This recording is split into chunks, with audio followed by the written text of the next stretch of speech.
Hello and welcome to another episode of the Capgum Podcast. My name is Cameron, and we have something very special with us here today. Oh, I accidentally put myself on YouTube and was really confused. But I'm here today with someone very, very special.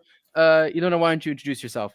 Well, first of all, Cameron, you could have warned me that there's gun violence in your little intro there. You frightened me to death, bro. And second of all, hi. Thank you for having me in your live stream / podcast situation as an, let's call me expert, yeah. For sure. My name is Ilona Scholl, and I own a restaurant in Berlin-Kreuzberg, a Michelin star restaurant. So people always think it's fancy, but it's not so fancy. Actually, it's pretty casual, but with really, really good food. Yeah. And I'm a very well-paid waitress nowadays. But I'm hearing it's not as fancy as the restaurant in the menu, right? If I got that correct. Like not at all. They're not. It's not that level of exclusive and fancy. First of all, we're not situated on an island. Yeah. That's important. Which sometimes I guess would be quite nice, watching, looking outside the window, seeing the ocean. But the good part for the guests is if they arrive at our little den of thieves, they don't have to wait for a boat to get out. They can just leave if they want to. Yeah. The fancy part, that's actually, in my experience, what makes the normal people that we really appreciate having in our restaurant. Makes them uncomfortable, oh my God, this is a cathedral here. I hope I know all of the rules. I hope I'm not doing anything wrong, using the wrong fork for, those kind of anxieties that sometimes I think all of us know when you are at a very fancy place and you have the feeling of, I don't really belong here. There's a kind of a script that everybody else knows, but I don't. That kind of stuff really needs to go out the window because after all, it's food, and it's drinks, and it's a cool atmosphere, and making yourself comfortable is the best precondition for enjoying food. For sure. I love that. I absolutely love that because I totally understand that feeling of being in some place that's too fancy and then like being uncomfortable, and it almost ruins the experience, like it hurts.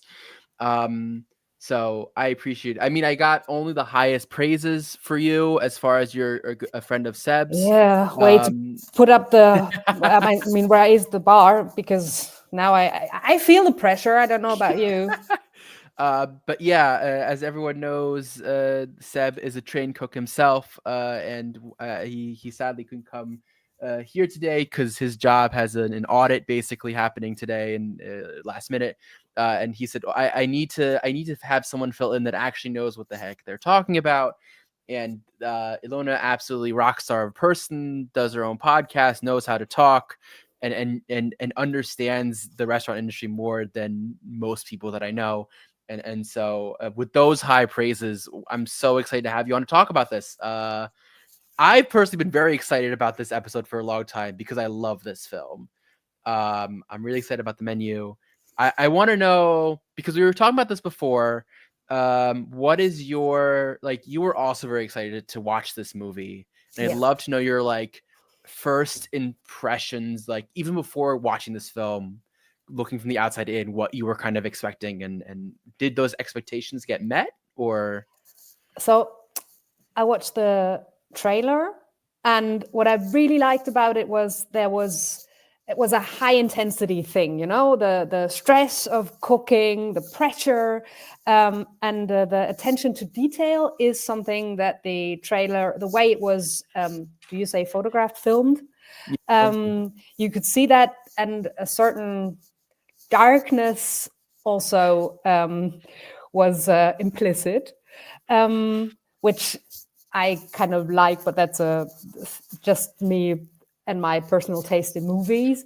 And I am always excited every time I see high cuisine that finds its way on the screen as something real, something that feels real and not completely detached from the reality of a high pressure kitchen situation. And Right. it's not like that, the perfection, the attention to detail, the way it was carefully construed, the narration of the dishes. So, and maybe also one or the other character of guests, because of course there are certain types of people, the foodie who wants to be your best buddy, and well, okay, I'm already diving into the narration of the movie, but I was completely excited about that because, I mean, I'm a huge fan of the bear. Because I think that from all the cineastic things that I came to watch so far, that really comes very close to how kitchen atmosphere and this special kind of sociotope, is that a word? Sociotope? Yeah. Yeah, okay. How people are with each other in a social situation. That's actually quite authentic in my experience. And I thought the menu would be something like that as well. And second part of the question, did it meet my expectations, or do I think it's realistically filmed? Yes and no. Because one big thing that I missed, and I think that's my main critique, but again, I mean, the film works as a metaphor for how rich people and poor people, or the working class, blue collar people, and the insanely, perfectly rich people who are completely detached from everything that could be normal, how far those two realities are away from each other. And the metaphor, brilliant, but in my experience, people who cook, they kind of love what they're doing. They are not only putting clockwork perfection into each dish, but there's also really passion, and that was gone. That killed, Well, I think I'd love to talk about that some more, that idea of passion, because I think that's one of the, we were talking before about the two main themes, and you hit both of them like perfectly. It's like the one is like the socioeconomic. I was like, I told in detail what the first one was, and she's like, don't tell me the second one. I don't want to know. I want to try to, and then but you hit both of them on the head. For me, at least, how I see this film, it's like the first one is the socioeconomic, like the working versus the ultra rich, and this discrepancy, and the second one is this idea of like passion and love, and like I think. Also, because I don't know how it is for you in the kitchen and for your chefs. I would say though, like as a filmmaker, it's very clear to me that there are moments where I lose that passion for sure. Like it waxes and wanes. Like not like I feel like sometimes like you get tired, or it's like it sometimes isn't always there, because when you're doing something for so long and you're doing something so often, it's just like exhausting. And especially like when you have people like you have in this film, you get really annoyed after a very long time, right? Like the angel investor that starts giving you like tips and like substitutions, or like the regulars that come like 12 times and still don't remember the last dish you cooked for them, right? I feel like that, like it does, I would imagine that wears you down, and like you just like get tired, and it's more of a burnout thing, I guess. But like it for sure, I don't know how you see it in your restaurant, but I definitely see it on set, where it's like you see like there's moments where like you're so into a product, and there's moments where like you've been working on it for 9-10 months and you're just exhausted, and you just like need a second to like take a breath, because you're just so overworked and you're so like deep into it that you just don't see the bigger perspective. 100%. And I mean, this line of work, it takes a toll on your body. It's blue collar work. It's right. After having worked for 10 hours, you are completely worn down, worn out, tired, both. Empty. Both. You're worn down and worn out. Those are two things. And I think, and it works within the film, it works brilliantly, because the people who once put in the love, but lost the love over the course of years or decades, they lose the love because what they do is not understood anymore. The guests, and we have to call them guests, they are not customers. That's the brilliant thing, for the using the restaurant as a scene where this happens, because there's a lie implicit, right? I mean, there is a transactional process here. Somebody's selling something, and there's a receiving end, a customer, but there's also like a theater aspect, because we, in our line of work, we call our customers guests. So we kind of blur the line, the transaction, we hide it.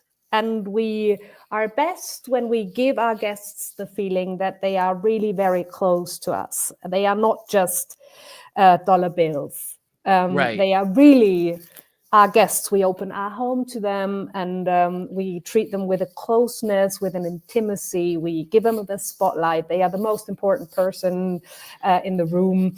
So, but that, of course, is kind of a lie, because in the end, it is transactional. And there's people who are sweating and working, and there's people who buy the product that they are sweating that they created. And in this movie, actually, it almost feels cannibalistic, because there are people who feed other people, and there's a really, really big difference between the everyday reality of the rich people in the movie and the ones who slave for them. And I think the frustration is a result of the Luffy rich class not understanding any of what is happening down there. Not at all. I mean, they eat it up. They destroy it using their own bodies, but they don't appreciate it. And there's nothing real. There's no real connection between the two spheres anymore. And that's the moment, and that's why the love's gone. For me, when I wait on people, and when I make them my main person in the room, and I sell them my attention, when I get the feeling of, genuine appreciation, that is actually why I love doing this. It's not just they treat me like their own slave, or like a person they bought, and that has to come here, do that, do this, shut up. But when I can be a person and I make them happy doing what I love, and I feel seen and understood, then it feels like I did a good job. And that's gone there, because there is no connection. They don't see each other anymore. Sure. Okay. I love that. No, I love that. I love that. I'd like to ask your opinion on the guests, right? Because I mean, clearly he handpicked these people, right? These are people that he wanted to see them suffer, because those were the worst of the worst. But I'd love to hear, especially your experience, how realistic are some of these clients, right? Are there is there the foodie that feels that they can do it almost better than the chef, or was they're the best friend and they know exactly what's going on even though they don't? Is there the regular that's always there but never actually appreciates the food? Who else is there? The angel investors, the investor people that come in and critique the cook even though it feels unwarranted, that kind of thing. I'd love to hear your thoughts, the realism of of course, it's very clear within the film, these guests are there for a reason, right? They're there because the chef feels that they need to pay for not being great customers. But how realistic are some of these stereotypes, I would say, more than anything else? Yeah, they are, I mean, two-dimensional cliche archetypes of, I don't know, late capitalism destructional characters or something like that. All of them super egocentrical in their own way.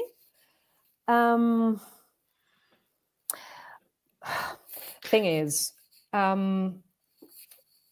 they all have an ulterior ulterior Yeah. motive. Yep. They are not just there for the food. Yeah, even the Right. foodie guy, he's not there for the food. He's basically there to let everybody know that he is the one who really understands, who's super close to the artist. Yeah, he's and he talks down to the burger girl. What's her name? Do you remember? Her character, her first name is Margot. It's Anna Taylor-Joy is the actress, but she goes by Margot, and I know I now forget her second name, but like that's like her fake name that she gives, because she's an escort, right? She's just hired to be there, because his girlfriend broke up with him, so like you know, that's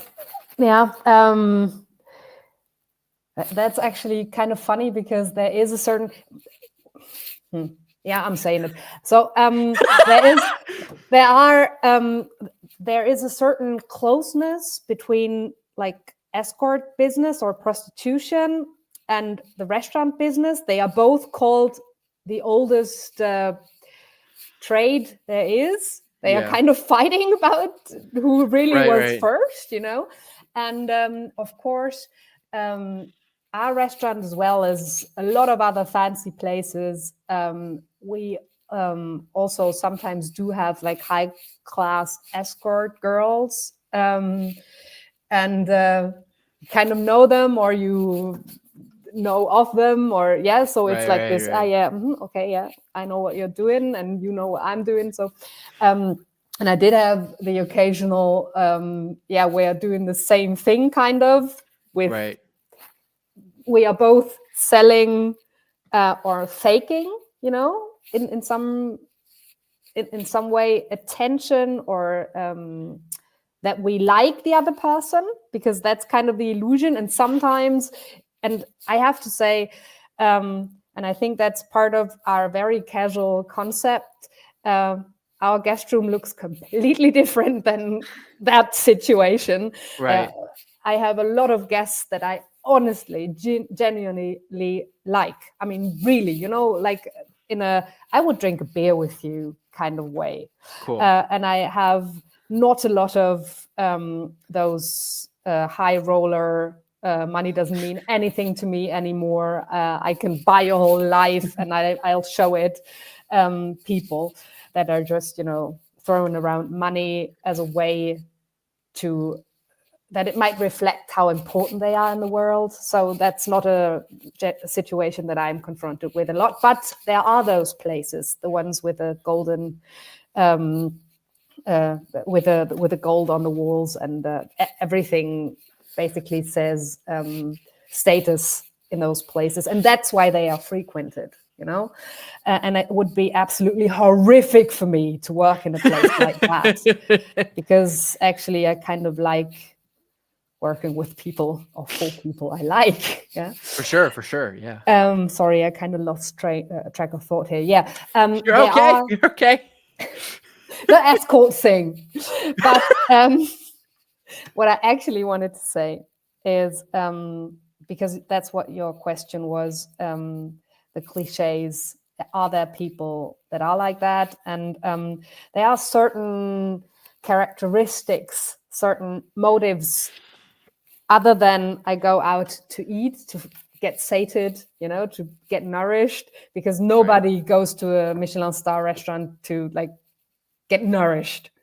There's always something else. You want to have the spectacular experience of having a several course menu where there's a certain narrational, a certain narration or dramaturgy. Yeah, the story. What's the story behind it, right? Like what's the through line, right? Yeah.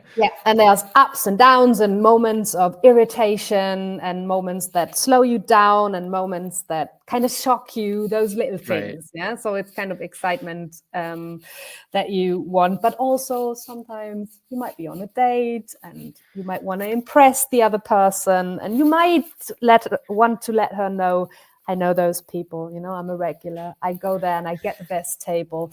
There are those aspects. And sometimes they can be a tad annoying. Sometimes they can be beautiful, having this Right. person coming in and you share a story with them and they are like, okay, I met this girl and I bring her here the first time. And can you come out and say hi to me like we're, because I want to impress her. That can be cute actually and beautiful and be proof of a relationship that you build to a person. But of course, there's also certain situations where it can be super annoying because you don't have the time and actually you're not that close. And okay, you want to make me jump through hoops now. Yeah, I have to simulate a relationship to you that I don't actually have and I don't actually want and I don't actually sell. I sell the food and the attention, but we're not homies. So of course, that can be, when we talk about the foodie guy, that can be a little annoying. And I also remember a couple of situations when our head chef, who is, of course, a proud person, as all of the chefs are. I don't know any chef that's not, when they are critiqued, a little hurt, and a little, man, go fuck yourself. But actually being told by another person who doesn't work in the kitchen, being told by them that a leaf of baby basil would have been such a good idea in that dish, that can be like, man, I have been doing this for 22 years, and if I wanted to have a leaf of basil in that dish, there would be a leaf of basil because I know basil and I thought about this dish for 3 months now. I developed it carefully. Fuck yourself, of course. And then you have to hold the aggression back and say, that's very interesting. Yeah, you might have a point then. If it were like a little hotter, basil probably would contrast the aromas of the dish perfectly. But given the 22 degrees out there, we went with thyme. Yeah, that's how you cover it up. But what you think is, man, honestly. Now I gotta love it. I gotta ask. I'm gonna put the spoilers up here because I'm gonna get into spoilers of the film. Of course, like I assume it's not gonna happen that often in a restaurant that the head sous chef kills themselves as an act of loyalty. That the whole restaurant gets exploded because they decided to have as a dessert dish basically human s'mores. That you don't have a hide and seek happen midway through the like a lot of this, like this is a thriller, of course, right? There's a lot of like very like crazy stuff that happens. What's the one that you were the most shocked by? I would love to like I feel like for me the most shocked was, I think it's the first one, right? It's the sous chef when the meal is called the mess and he like the head chef comes out and he's talking about his sous chef and how good he is, but he's never going to be great. And so the sous chef's like, I don't want to, basically he asks the sous chef, do you want to do this anymore? He's like, no. And then he kills himself with a gun and then they bring out the meal, right? Like that was the first shock of the evening. Like which one was the one that got to you the most, I would say?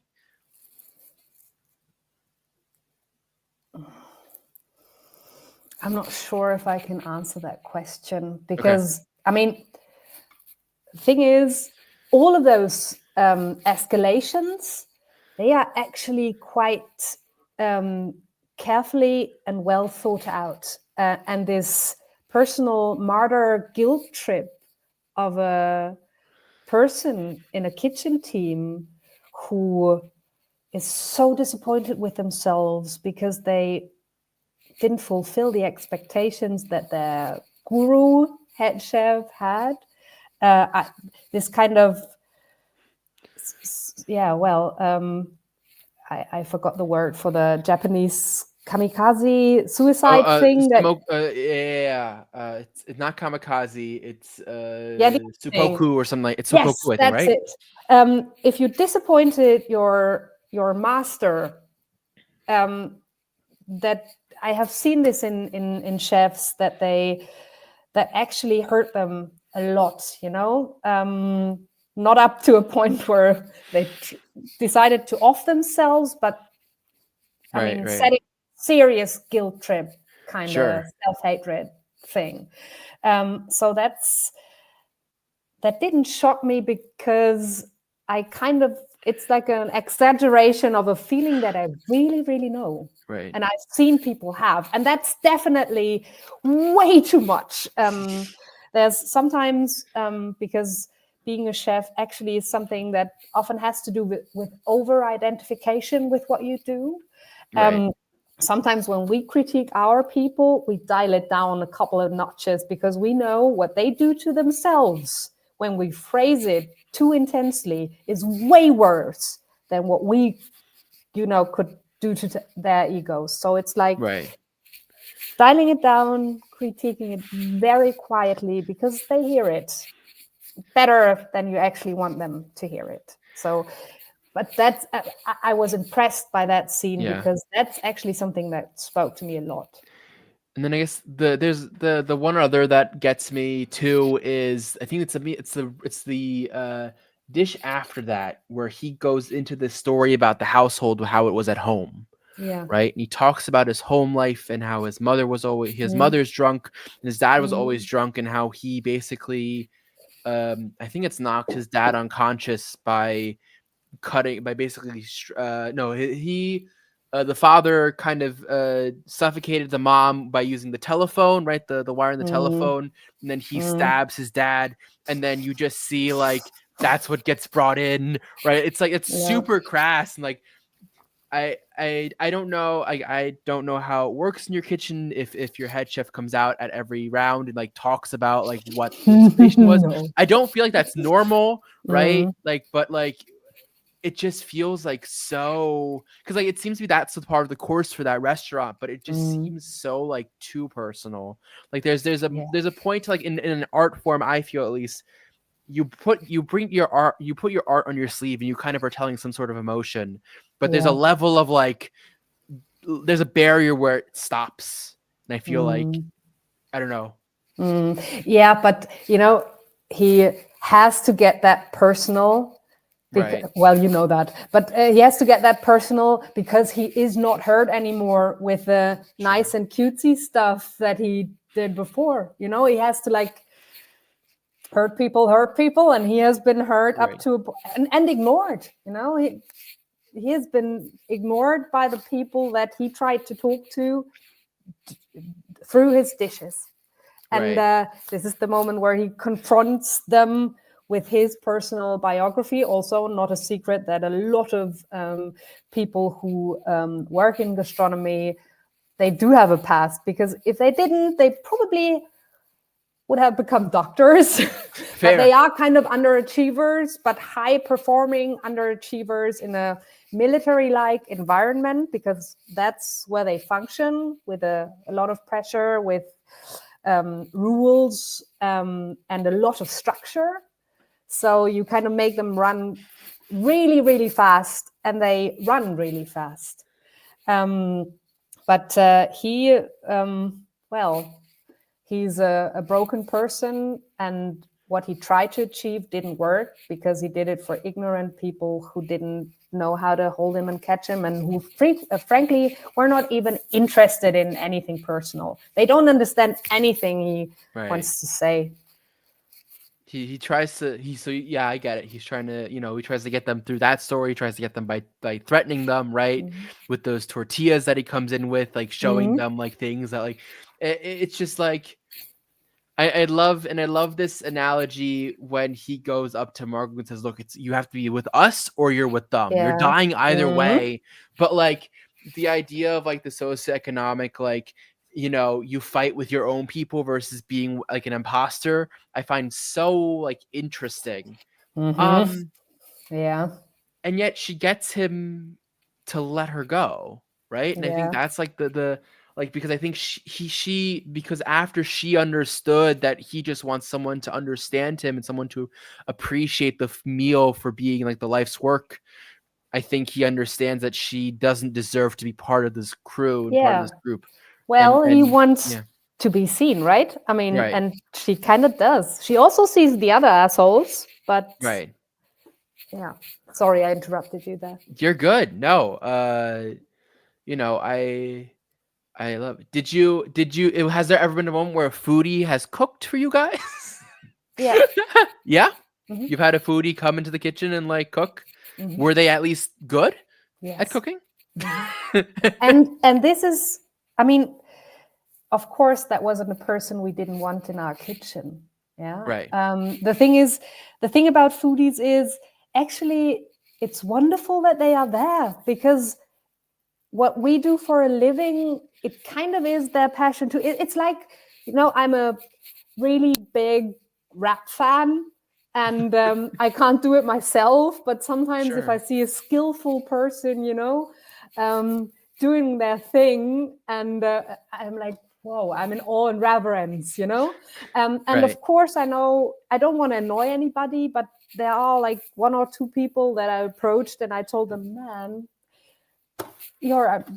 I bow down before you, I'm not Right. freestyling in front of them, and I'm not giving them anything. I try to not annoy them, but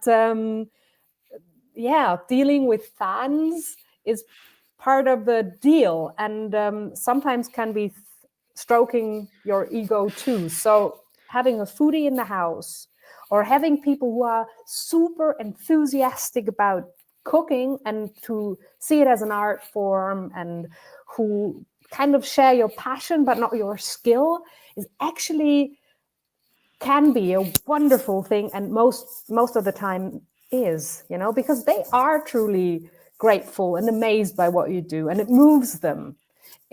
I think that kind of foodie isn't a real foodie. He's just a show off, and Yeah. he read about things, and he wants to drop names all of the time, and he wants to elevate his status by simulating that he's close to the people who actually work in the business, but he doesn't really see them either.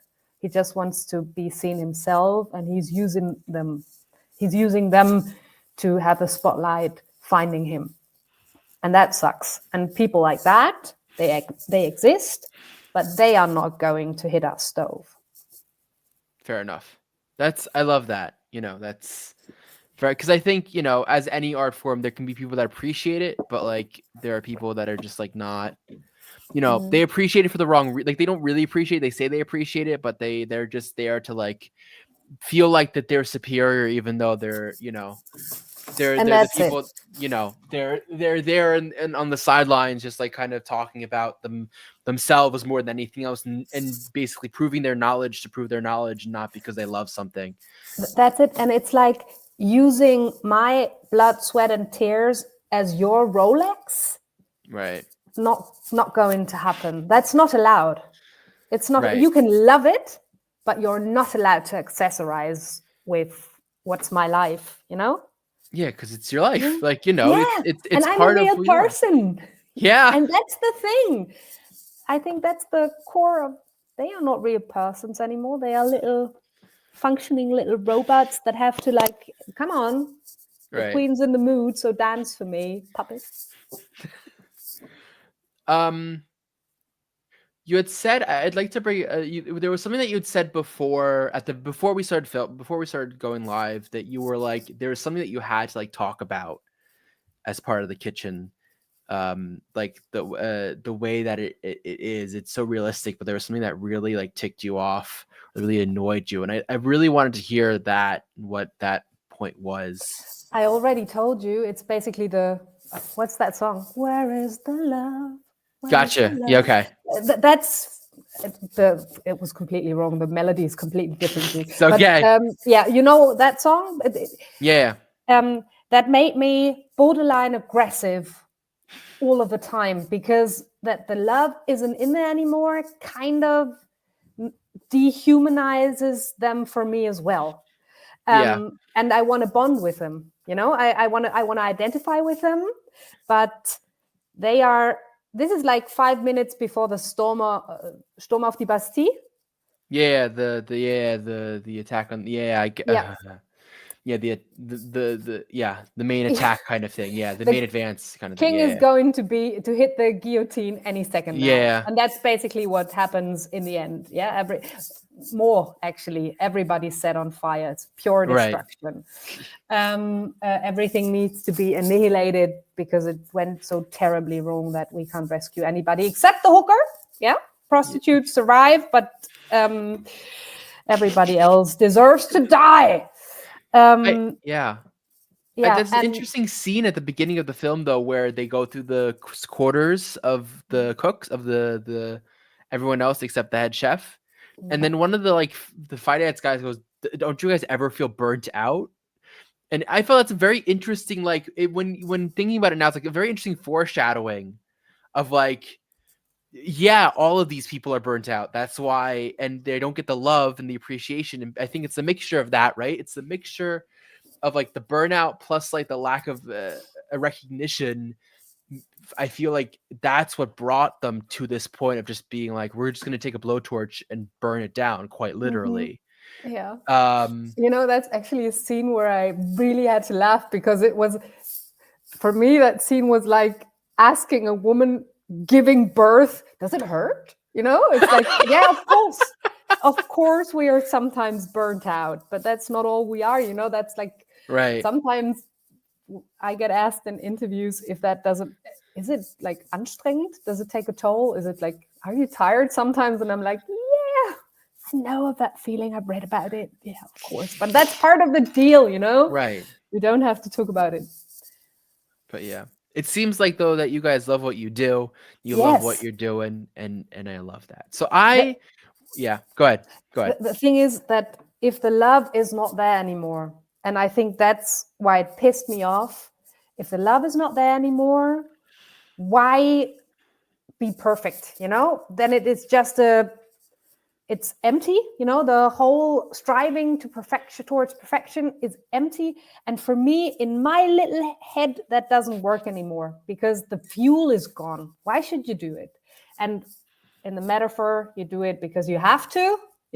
That's your job, and you have to feed the stupid king, and he wants it perfect. So you give him all you got. But for me, that's I don't know any kitchens. I know hard kitchens, where a lot of toxic shit is going down, and even there, the people love cooking. Yeah, they don't love it anymore. Yeah, and for me, that's the hole in the story. But it's very subjective, and I shouldn't even be allowed to critique that movie. That's your mistake that you made here, inviting me. Well, talking about critiquing the movie, we have a segment on this show. Oh, that went away. We have a segment on this show called Rate That Movie, where we actually rate the movie. Some people, like me, I take it pretty seriously, and I give a very honest review. Some people, like our member Justin, literally just makes a joke out of it. I'd love to, I gave this film originally, and I still do a 4 out of 5. I think it's a really solid film. It's a great movie. It's well done. The story is was one of my favorites. It was one of my favorite movies of that year. It's just so well done. But I'd love to know your kind of thoughts as an overarching theme of how would you rate the film from any perspective, however you see fit. First of all, I shouldn't be allowed to do this. I want to say that.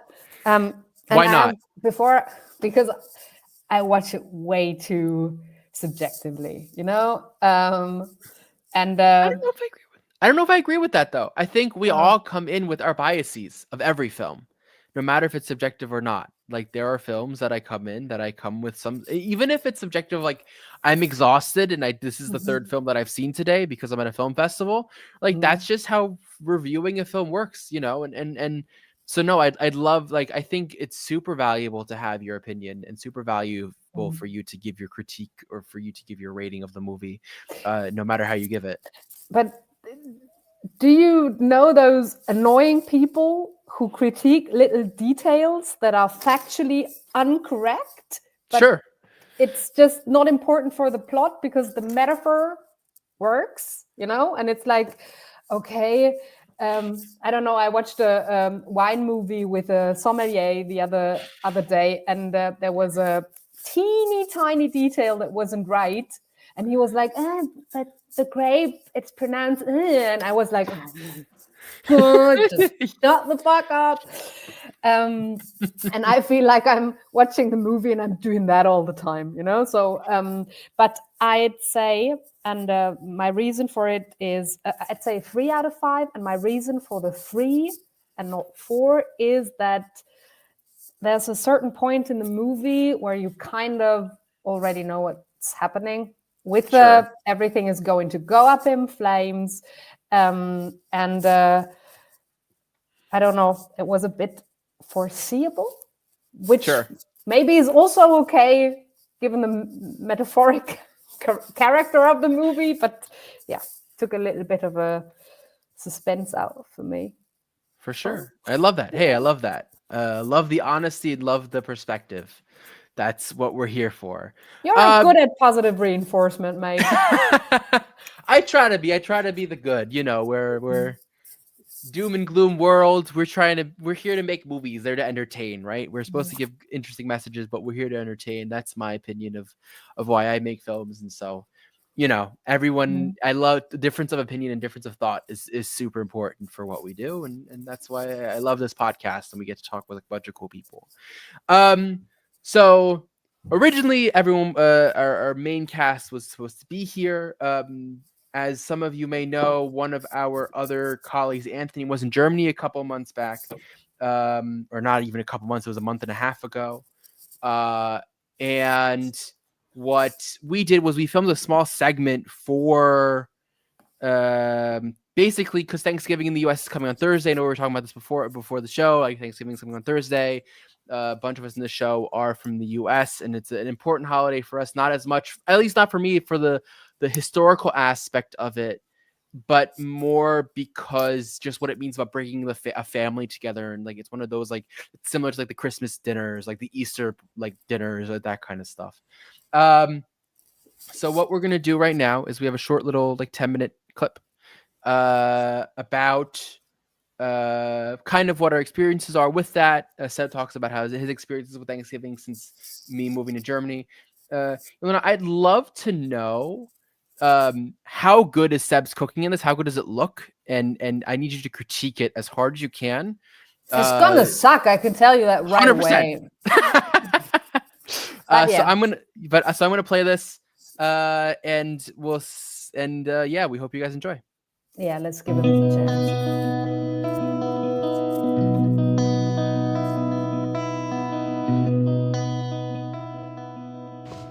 Whoa, we're here now. It's as if we recorded this ahead of time. Maybe we did, maybe we didn't. But guys, there's chicken. That is a turkey.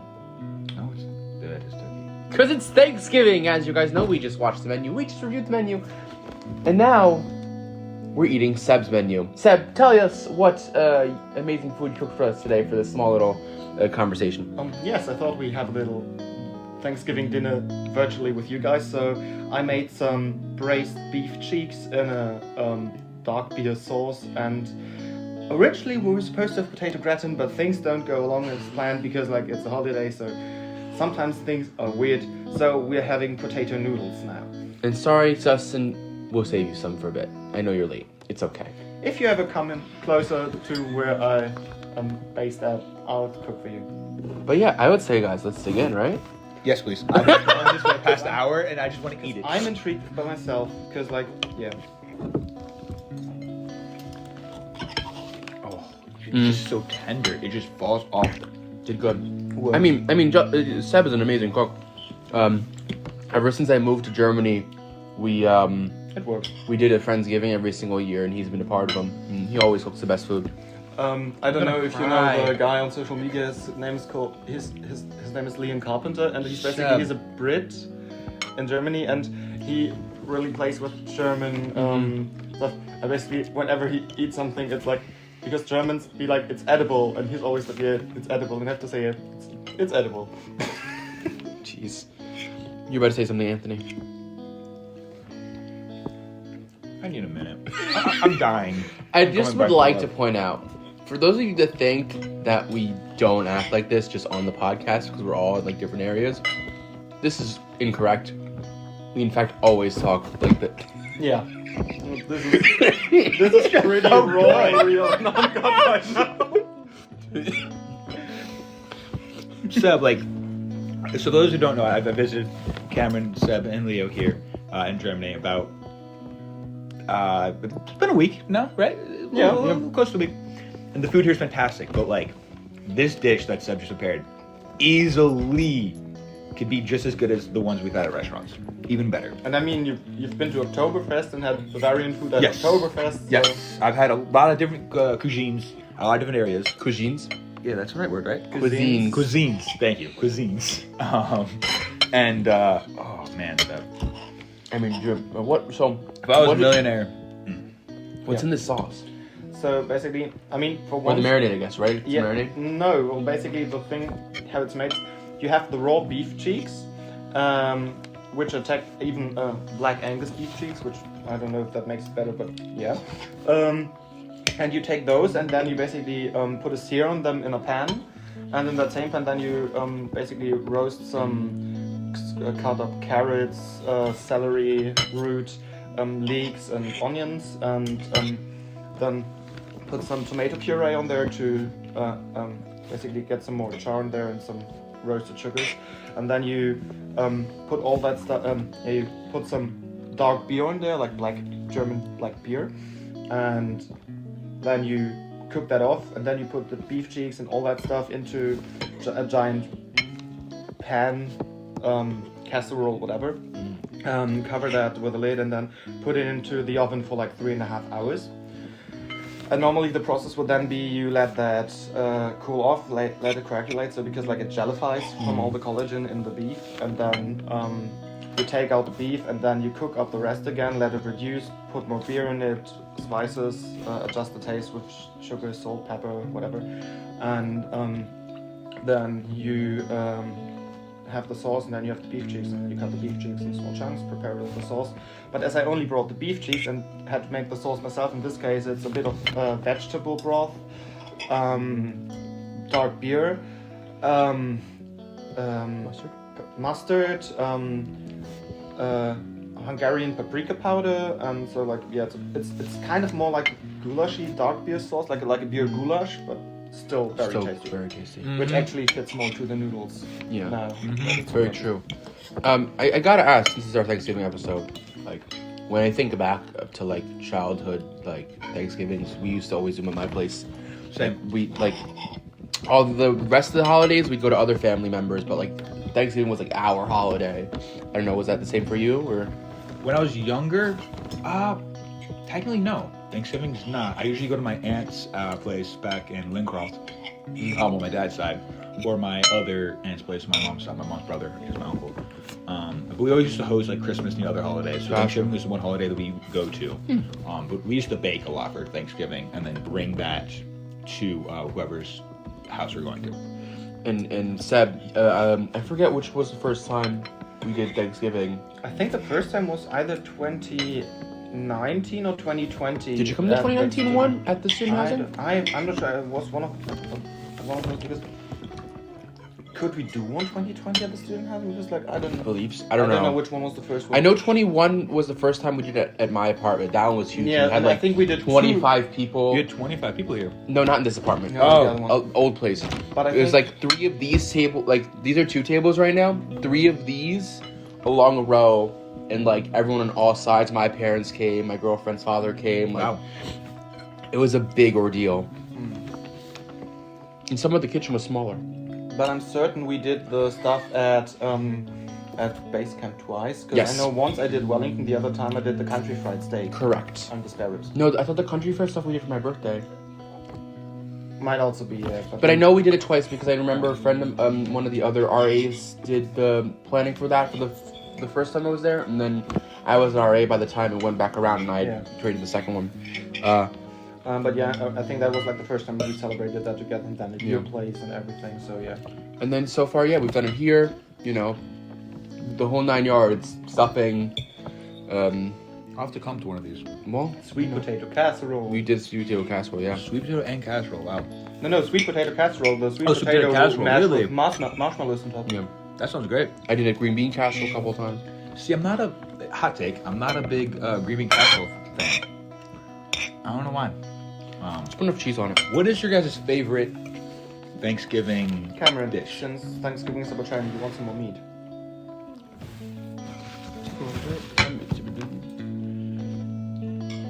So nice. I always love being treated to Seb's cooking. It's like always a highlight. If it's even if it's like, what did we do for Super Bowl recently? We did like these Japanese karaage chicken, like Japanese miso marinated fried chicken. But then basically I With buffalo sauce. still had some Frank's Red Hot from the States. So yeah, we made it buffalo style. made the buffalo chicken. Wow. And blue cheese Sounds really sauce good. and everything. So So good. Maybe I'll just fly down for the Super Bowl to watch with you guys and fly back. So you can stay up all night. see you in 3 weeks or something. Mm-mm. No wait. It's still a while. It's not I just was gonna say no. It's half a year. My bad. Yeah. We still Also, have- we're I mean, technically, it's not that long when it's Thanksgiving. So it's still 3 months. still 3 months. yeah. There's still a lot happening. There are football games during Yeah, Thanksgiving. we're actually heading out to London tomorrow. Yes, we are heading up to London From to the see film of it. one team play. The Jets. Maybe they'll make it as well. Maybe they won't. Who knows? This will either age very poorly or it won't. Exactly. And that's all I'm Setting gonna say. yourself up for failure. Jeez, oh, this is so good. But no, what is your guys' typically your favorite Thanksgiving dishes? Well, I can start as I don't really like celebrate Thanksgiving with my family, but when it comes to like holiday meals, I mean for Christmas it's normally like we were never like a household to do like roasted duck or roasted goose or whatever.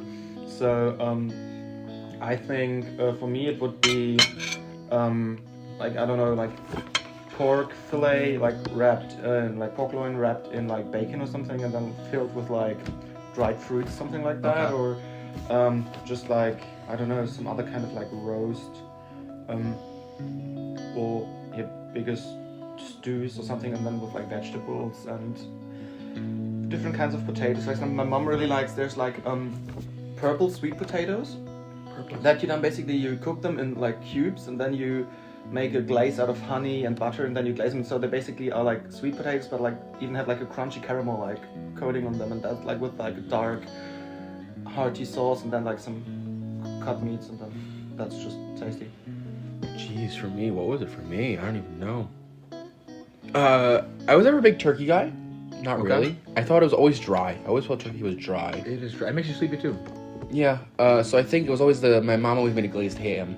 Okay. So I think that was the meal that I loved. And then otherwise, I do love myself a green bean casserole. If it's a good stuffing, good like cranberry jelly, Cranberry jelly's good great. corn like cake muffin thing. Cornbread? It was but I guess it was cornbread. I forget because we had it in a baking dish, so my dad kind of put it in the oven whenever, and then came out. Yeah, so cornbread, and then gravy, of course. The gravy and mashed potatoes are always a good highlight.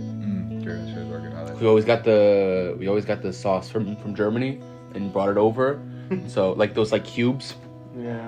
So you just like took like the powder cubes and then you put that in with some milk and then you just had an ice And cream it's sauce basically dark like a cream sauce. creamy That sounds creamy amazing. gravy. That good. sounds amazing. I'm actually gonna go switch it. Swip it. Switch it. Swip it. Switch it. Swip it time.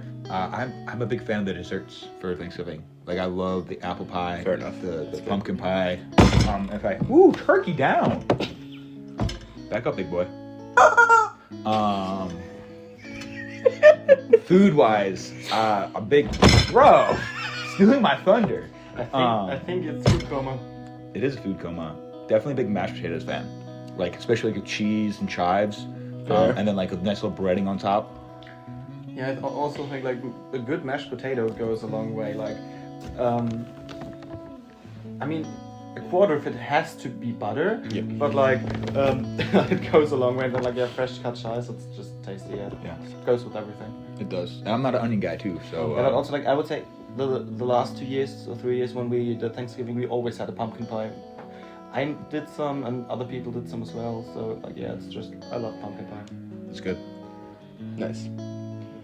Yeah, I mean with that, let's take it back to the studio, my guys. Yeah, then we had a nice snack and we'll be back.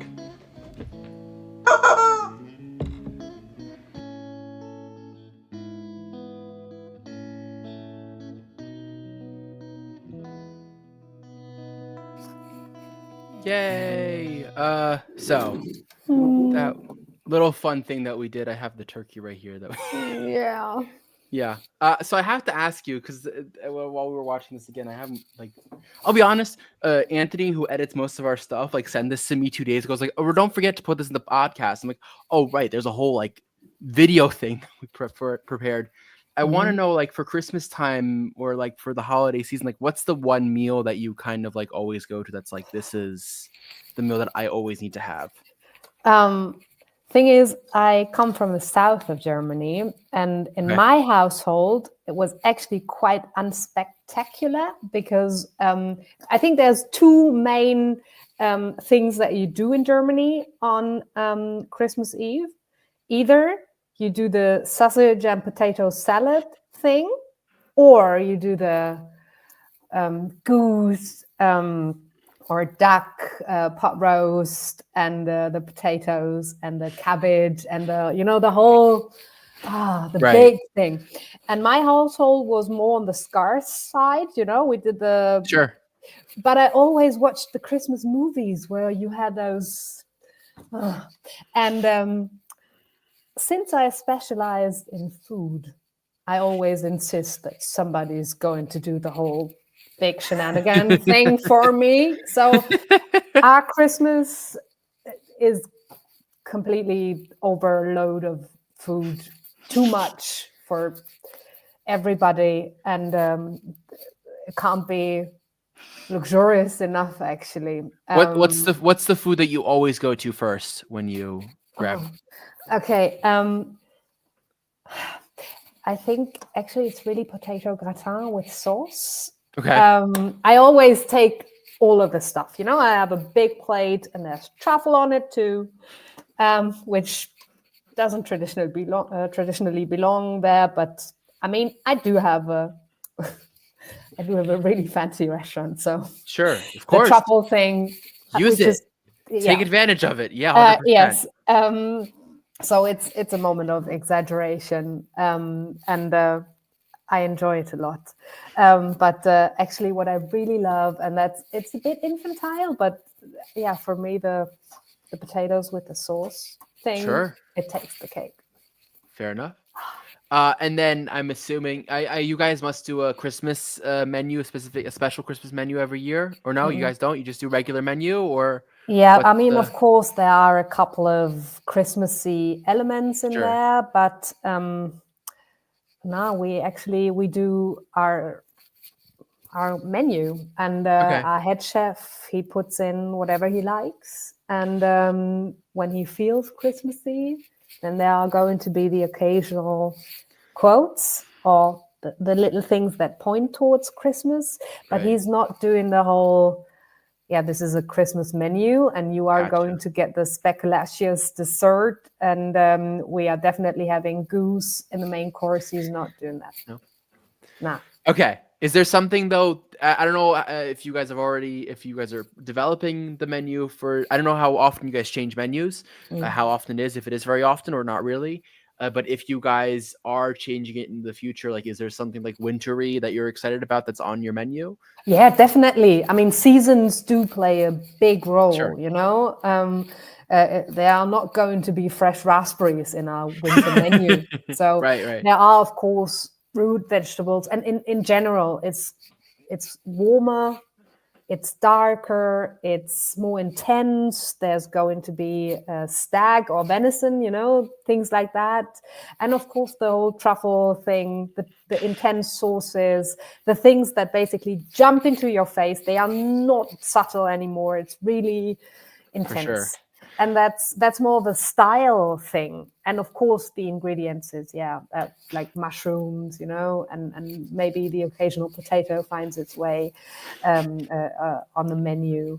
And in general, it's a little more luxurious. The celebratory time is approaching, and Right. you kind of use more of those really fancy things. Cool. And then the last thing you got to do, we got to pull this up here. I don't know if that's the right time. Let's comment on this real quick. Please. I do have to say that I remember this tasting absolutely amazing. Oh, I believe it did. It was really good. That's the only image that I can find because I can't really. But thoughts on this? It was cheek. I think it was from beef with a nice marinade and Black Angus. He said, yeah. Like it was. I mean, I don't know how much you've worked with Seb in the past at all, or no? Okay. No, So you but I haven't know had him a his- little, and we share passion for food, definitely. Sure. Mm. But yeah, I mean, thoughts on this Yeah. meal? Is it Nah. ready to be? It looks good, definitely. And it looks super tasty, and the sauce looks thick and intense. The potato noodles, they look like they are bought and I not think they like are. he I didn't think they make are. them himself. So that's like a big no-no for me. And I would think, if I were you, I would really think, am I his friend? Because if I'm not worth homemade Schupfnudeln, this guy actually doesn't really treasure me. So, but that's just for you, yeah. All right, I gotta ask him next time. I'll ask him next time. I'll be Yeah, like, hey, look, this was brought up. This is very important. I have one really important question for me, or what I think is definitely wrong with this dish. Yeah. It's not hot enough. I mean, it's a roast dish. You shouldn't be able to eat it right away. You should do the thing. Okay. That's just, I mean, really, I know shouldn't, I mean, you're doing the filming thing and you probably Right. don't want to go through that, but that's just, you did it wrong. I have to tell you. And I always have to laugh when you have this really unnatural table situation where 3 people sit next to each other and there's a conversation. I mean, like the Last yeah. Supper situation, you know, Oh, there's yeah. like everybody Let's- sitting let's on pull one it- side of the pull table it and up. they are like, no, that's completely natural. That's how we do it.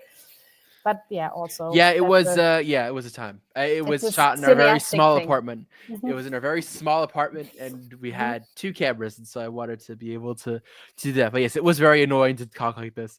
But I love you know, it. It really makes me laugh. I mean, but of course, it's a cinema thing. of course.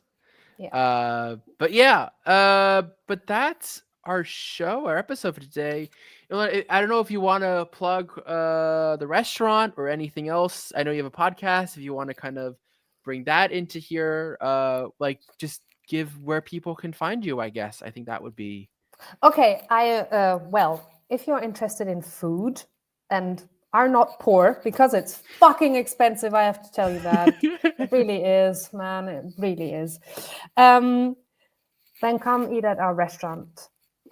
If you are anything like the guests in the menu, don't come to our restaurant. But if you are a nice person who really likes to enjoy themselves, come to our restaurant in Kreuzberg. It's called Toulouse-Lautrec. We have to put a link under it. It's We will. I will. Yeah, for sure. yeah.